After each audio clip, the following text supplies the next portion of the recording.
So you're adventuring along and you notice a crude, pathetic goblin structure and you wonder, how would it interact with a huge blast of gorgeous ice? Haha, that's what I thought. And then you come across a poor pawn having a little scrap with a wolf and he's dead. Oh, well, you move on, and what's this? A merchant under attack by the rest of its pack? Fear not, I'll save you from the wolves! Oh, God, oh, Jesus Christ, somebody save me from the wolves! Oh, this is so dehumanizing. Fear not, I'll save you from the wolves! And your loyal pawn comes to the rescue.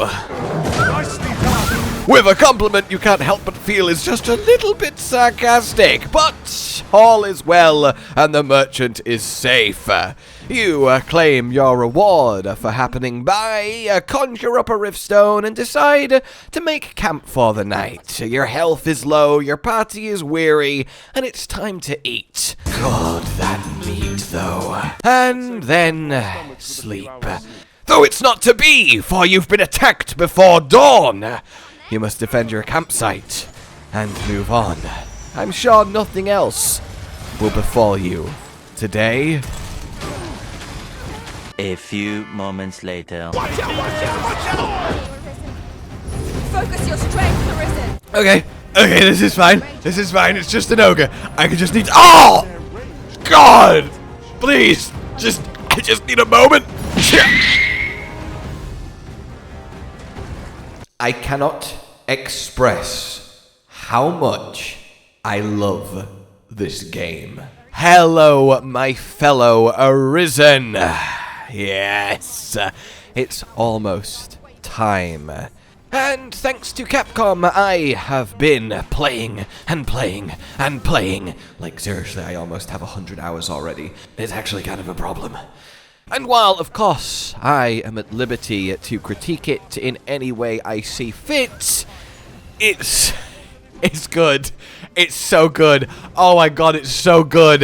Welcome to my review of Dragons Dogma 2, and where to even begin. Well, firstly, let's get this out the way. I am well aware that a good amount of what I am about to praise, and indeed critique this game for, was present in Dragons Dogma 1. I know that. But the vast majority of people looking at this game don't know that. Dragons Dogma 1 was relatively small, relatively niche. I just want to set that tone going forward before every comment is, but you could do that in Dragons Dogma 1! And so on and such forth. Now, to also get this out the way, if you did like Dragons Dogma 1, if you enjoyed it, if you played it, if you had a good time, you will absolutely adore Dragons Dogma 2. It is an improvement over the first game in every single way, and then some. And if that's all you need to hear, well then I wish you luck, and both give you my respect for your commitment to going in blind, and commiserations to the weekend you're about to lose in the blink of an eye come its release on Friday. This really is the game we've been waiting 12 years for, and it lives up to those expectations. For everyone else, let's talk this adventure. And I choose the word adventure very carefully and very deliberately, because no game I have ever played better encapsulates it. It is an adventure. The journey is everything.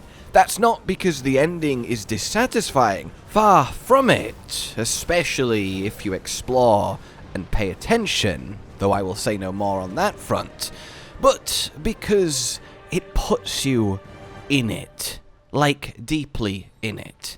This is not Elden Ring, this is not Monster Hunter, this is not Witcher 3, though those are the three games whose essence I would most draw on if you are wanting at least some comparisons, but more than anything, it is Dragons Dogma. That may seem obvious and slightly unhelpful to say, but there is nothing quite like it. The first game was charming beyond reproach, but it was janky. There were things that I can only describe as poorly thought out. There were things that were a mess, but it was so compelling that you powered through. Whereas now, Well, there is still a little bit of jank, but it's a feature, not a bug. It retains that charm, but brings it up to an experience that you would expect from a big budget RPG released in 2024 that hasn't lost its heart. Or I guess has lost its heart because of the Arisen, and very much still has its soul. I really can't quite encapsulate it into words, but it is so easy to fall in love with this game. To fall in love with the experience, with the world, with your interactions as you go through it. It's a slow game. If you want to just be done with it, if you want to rush, you can complete the main story very quickly, and you can have a very hollow experience in doing so. But if you meet Dragons Dogma where it wants you to meet it, if you breathe it in, stop and smell the proverbial roses, well then, it has a treat in store, and then some. You want to have that slow burn. You want to spend the time walking the roads, traveling town to town, exploring the huge, handcrafted, passionately put together world. Everything has its place. Every encounter is there to challenge you, and every cave is there to lure you in with its secrets and its sweet, sweet loot. Nothing wastes your time, and nothing insults you either. This is not an easy game, not so much in mechanical difficulty. In fact, on that front, it's much easier than the first. Though not overly so, it's in a really lovely sweet spot, at least to my taste. You will feel that yes when you take down a mighty drake, but you won't be there beating your head against it for 6 hours because the controls won't do what you want them to, which, you know, I can't speak for all of you, but certainly was a common occurrence for me in Dragons Dogma 1. But it does not hold your hand in the most global sense. Quests, you have some direction, there is limited markers, but you really are left to work things out, to use what you have learnt, and to think things through, to make decisions that you actually reason make sense to make. So much of this world is open-ended. There are hundreds of characters, each unique with their own names, their own wants, their own desires, and a lot of them their own problems that you can get involved in. But not only can you have many paths in dealing with the side quests and indeed main quests as they arise, sometimes getting involved at all is the wrong decision. Everything you do has consequences. How you treat an NPC doesn't just affect what that NPC does, but it can affect how they then treat another NPC, and that might rear its head many hours later, and you're caught off guard, but still left thinking, oh, damn it, obviously, oh, I'm an idiot. And that is a really cool little moment that really does shine. And beyond that, the world doesn't wait for you. So many things will happen without you if you're not on it. You've been asked to do something as simple as save a boy from wolves that have dragged him off to their den. You fuck about, you go do other quests, you get distracted, you forget you're not going to have a boy to save, you're going to have a body to retrieve. And that is very much permeating throughout. And because of that, everything carries a much greater sense of weight. You don't have this, I'm gonna go to the capital city, talk to 75 NPCs, get 58 side quests, and then check them off over the roving hills of the countryside. It's not that kind of game, and that's so good. Every little side quest is, you have my attention. I am going to deal with this because it's important, and because if I don't, I might never get to. And when your attention is being pulled in multiple directions, if while hurrying off to save said wolf boy, someone runs up to you and goes, "Arisen, please, disaster! The town's under attack by a drake!" You're there like, oh, what do I do? And that really creates moments that you remember, Do you risk a child unable to ever return to the grandfather that asked you to save him? Or do you risk rushing to the town after doing so, only to find the Drake long gone and the buildings in ruin? NPCs can die, and their bodies will get taken to the morgue. You can go there, you can revive them at the cost of a wakestone, but wakestones are few and far between, and they are precious. It is a decision not made lightly, and one you don't want to have to make often if you can avoid doing it. Just as the decision to use something as simple as fast travel comes into play as a measured, carefully considered option. Fairy stones let you travel to designated points around the world. Some you can put down yourself, little port crystals, and others fixed in certain towns. But these are expensive to buy and hard to find. It really is a measured response to, I need to teleport, I need to get back to the capital city right now. Otherwise, you're traveling, and I do mean traveling. It comes back to that slower pace, that journey, that adventure. If you're in the northern Vermont town of Melv, and you need to go to the capital city of the Beastren nation of Batal, that's a long way. That is a consideration. There is new ox carts that let you doze off, and then you will wake up at where you're hoping to go, but they don't go everywhere. And to make that journey, you're taking 3-4 separate ox carts, or you're running. And that's going to take multiple days and nights. And in that time, the world moves on, side quests progress, things change. So is that the right decision right now? And even then, even if you choose to use the ox carts, they get attacked. You wake up and a cyclops is bearing down on you. If you don't protect it well, it's going to destroy the ox cart, stranding you in the middle of nowhere in the middle of night, and now you are walking along being assailed by the undead and the brutalness of being out in the wilderness without the sun in the sky to watch over you, when everything is, let's just say, significantly more deadly.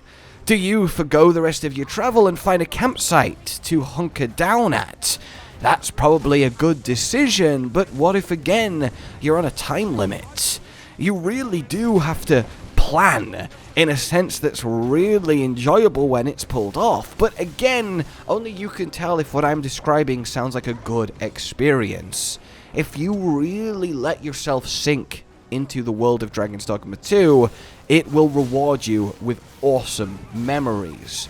But it is certainly not something that is there designed to give you back-to-back high-octane dopamine. Whoa! It's a slow burn, and it earns. You earn the high points made ever higher by that fact. Even something as simple as every time you take damage, your max health goes down. Eventually, you need to rest to recover it, or everything is going to one-shot you and you just can't make progress. That in itself, initially, I was like, I'm not sure if I like that.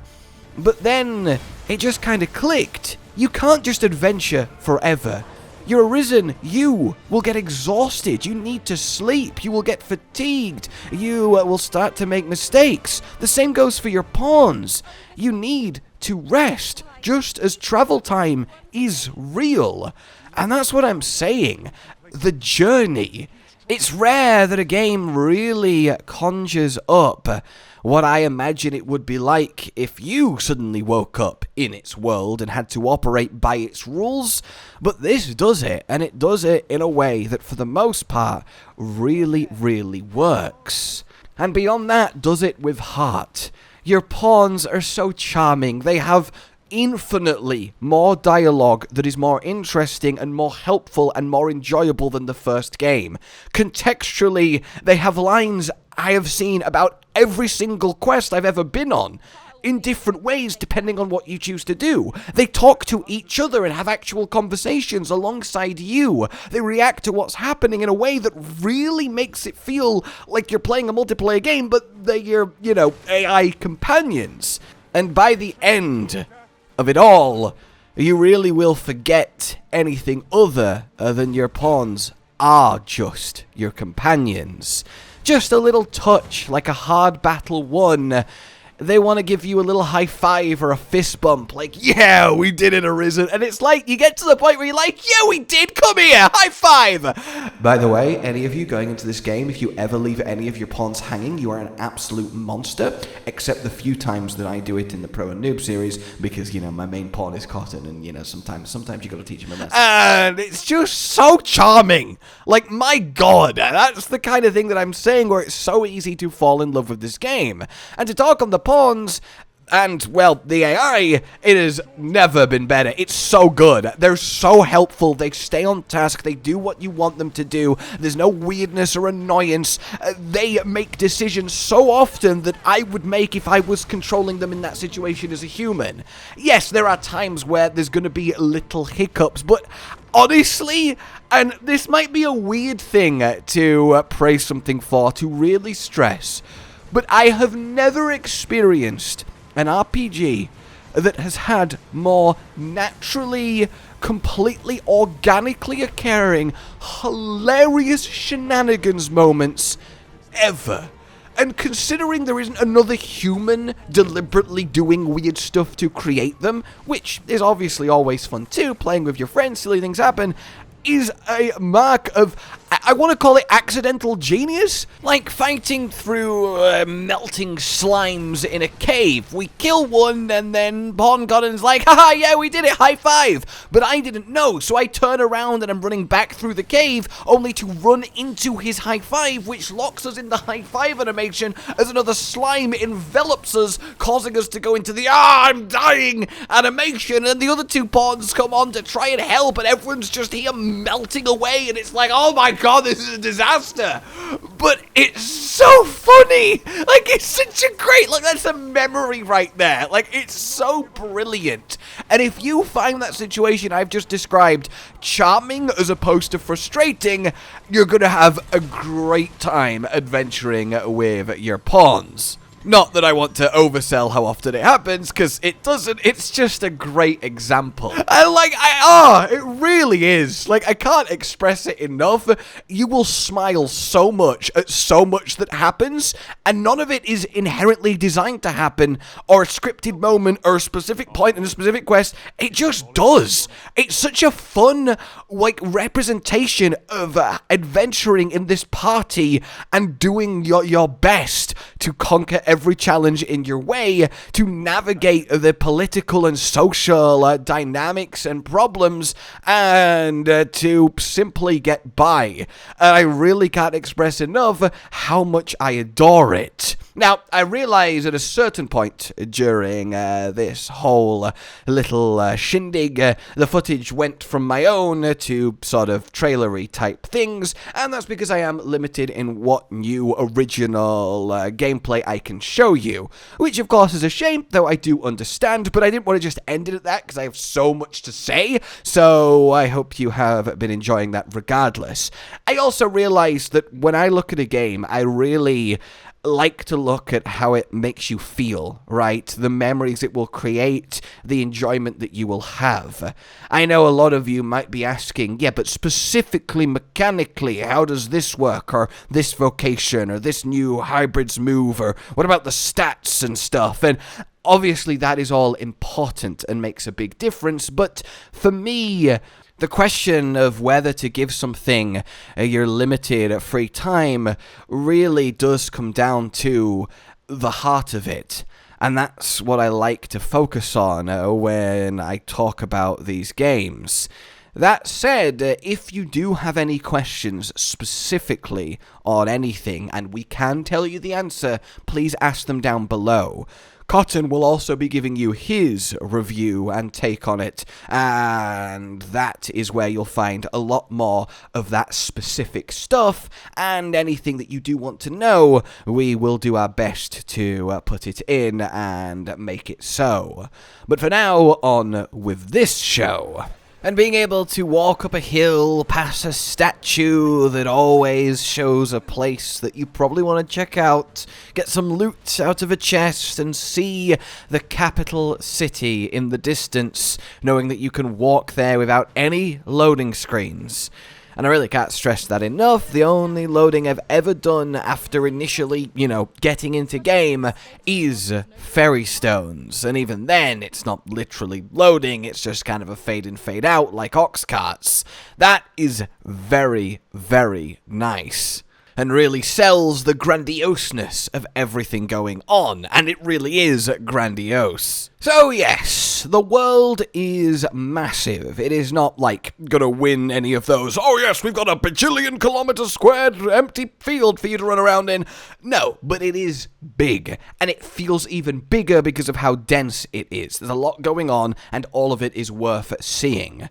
Everything is visually gorgeous. The story, the way quest works, the pawns and how they play out, and all of the groundwork, all of the systems, the way the vocations work now. Swapping has never been easier. Stats do reflect when you swap, so you don't have to level as something that you don't necessarily like to make something else better. You have really cool new skills to choose from. The equipment, there's a lot of returning and a lot new, a lot to find. A lot of it looks so good. Sadly, few little niggles and no like Helmar for a transmog, which does feel like a missed opportunity. Fashion dogma is everything, and I'm not going to wear a cape or a helmet at any point throughout the entire game, more than likely, and neither is my main pawn. But that aside, yeah, the base fabric of the game has never been smoother. The quality of life is there without making things too gamey or too easy, and how everything actually functions is really well thought out. Except a couple of caveats that we'll get to, but first, I really should touch on combat.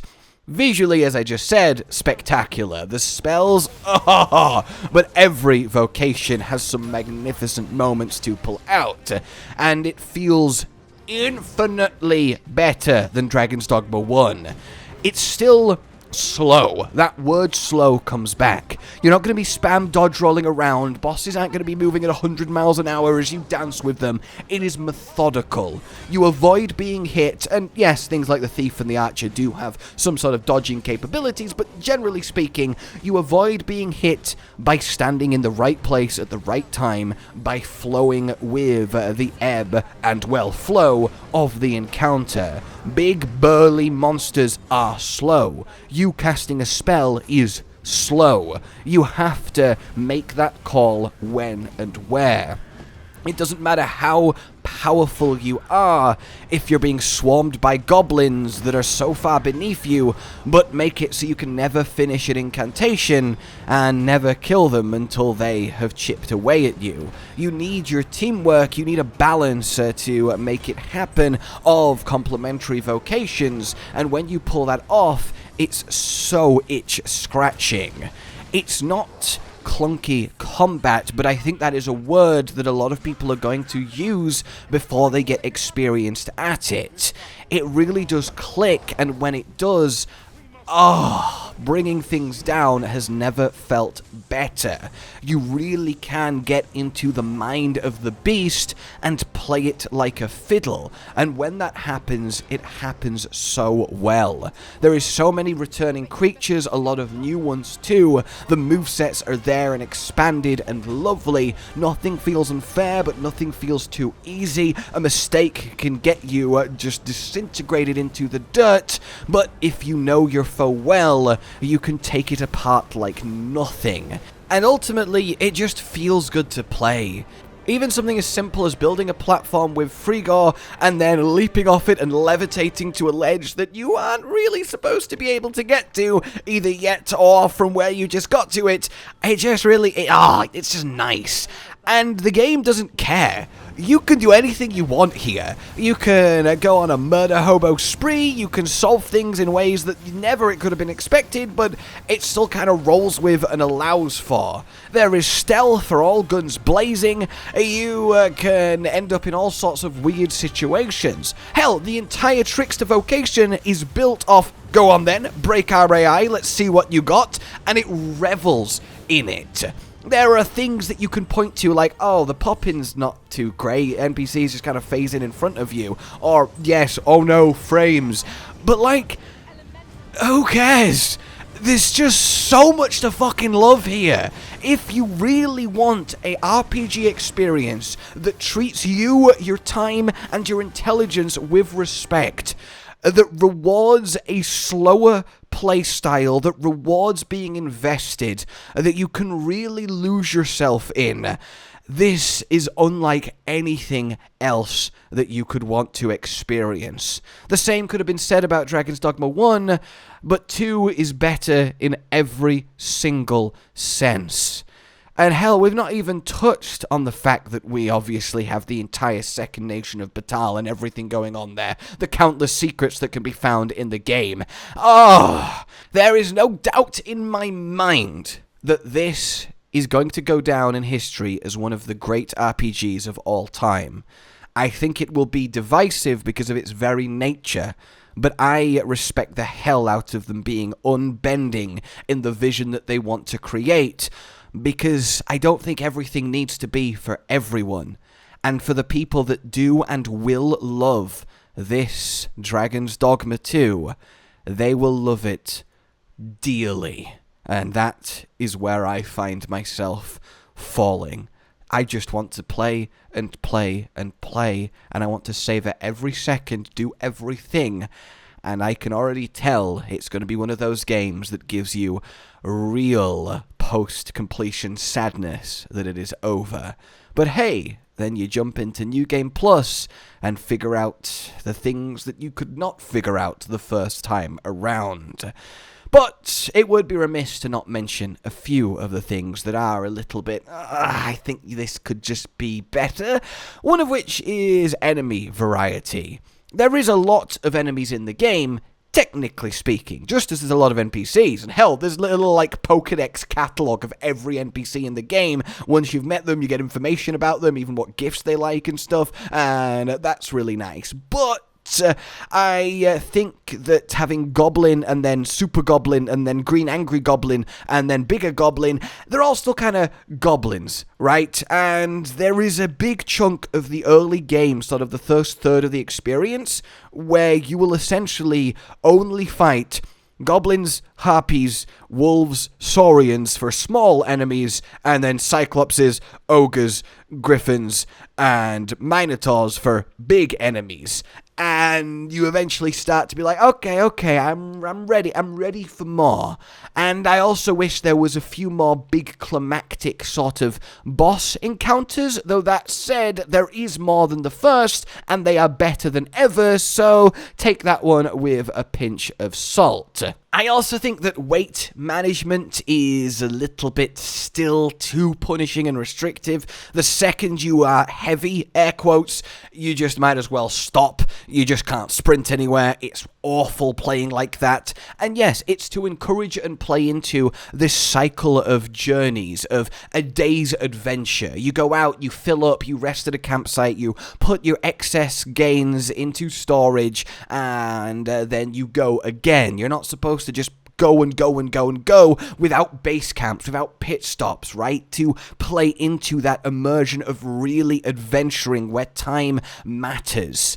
But at the same time, it is really restrictive, and you will find yourself managing your inventory a lot until later game, where at least this time around you very much can solve it, and it's very satisfying when you do, but until you do, it does feel a bit busy worky.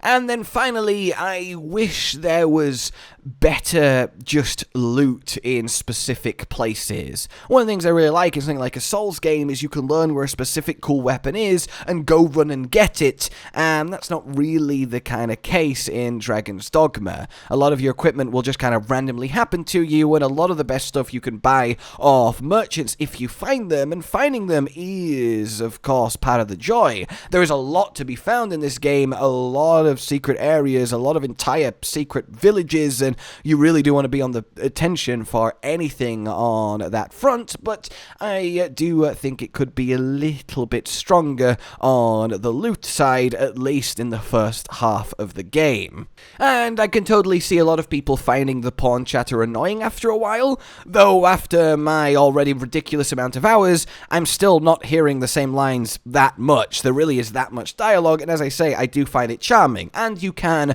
limit it or turn it off too, so you're not forced to deal with it forever if you don't wish to. Past that, it's really just going to come down to taste. I have really tried to convey how this game wants to be approached, and if you approach it in the way it wants, you're going to have a phenomenal journey. If you try and brute force it and approach it in a way that you might be used to other RPGs, you're going to have some friction, and that's something that you will have to work out as you get sunk into it. But there really is a lot, and I mean a lot, to love here, and I have no problem heartily recommending it to anyone who sees even the littlest glimmer of something that they like from everything that I've said and from all you have seen when it comes to Dragons Dogma 2. So, with that all done then, I wish you a swift 2 days wait until you're in yourself. Ask any of those questions and let me know what you're thinking. For now then, like you've enjoyed this, subscribe and hit the bell for more. Consider supporting the future of the channel on Patreon down below, and until we meet again, a goodbye. Josh, Cotton, and Hollow with the videos, dropping the humor like a hammer on your tippy toes, bringing entertainment on a daily arrangement to take our insanity and turn it into entertainment. Yes, I said entertainment twice, to reiterate that it is nice to look into your faces on a mostly daily basis when you let us in your homes to make the whole world a stage. Goodbye.